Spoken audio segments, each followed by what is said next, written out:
Bismillahirrahmanirrahim. Bismillahirrahmanirrahim. Assalamualaikum warahmatullahi wabarakatuh.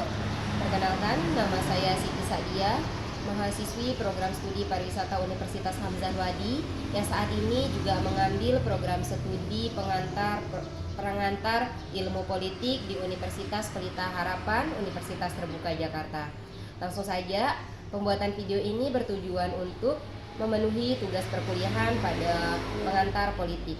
Kali ini saya mengangkat tema tentang politik identitas yang terjadi di Indonesia. Sedikit gambaran tentang politik identitas yang terjadi di Indonesia.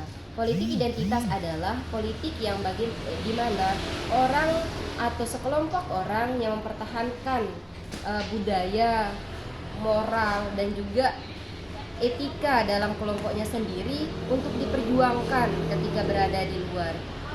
Politik identitas ini sudah terjadi dari sejak zaman Orde Baru pada masa pemerintahannya Insinyur Soekarno hingga sekarang politik identitas sangat merambah di Indonesia.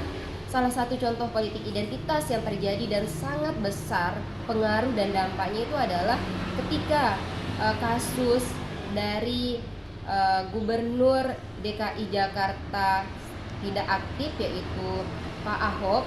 Ketika itu di akhir masa jabatan dan untuk pencalonan terbaru terjadi suatu konflik di mana di salah satu pidatonya Pak Ahok yang menyinggung tentang umat beragama, yaitu tentang agama Islam, yang dimana akhirnya isu itu diangkat sehingga isu itu menjadi besar dan menyebabkan kekalahan pada saat pencalonan Pak Ahok bersama Pak Jarot untuk menjadi Gubernur DKI Jakarta untuk 2 periode.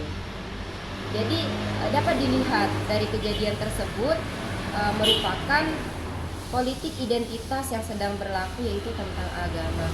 Adapun penilaian yang dapat saya berikan kepada contoh kejadian politik identitas di Indonesia yang melibatkan Pak Ahok itu adalah ternyata apapun yang kita ucapkan itu bisa berdampak dan merembet ketika dimasukkan dalam kategori politik, dan itu bisa terjadi juga sebagai imbas atau juga sebagai cambuk bumerang untuk kita yang mengucapkannya.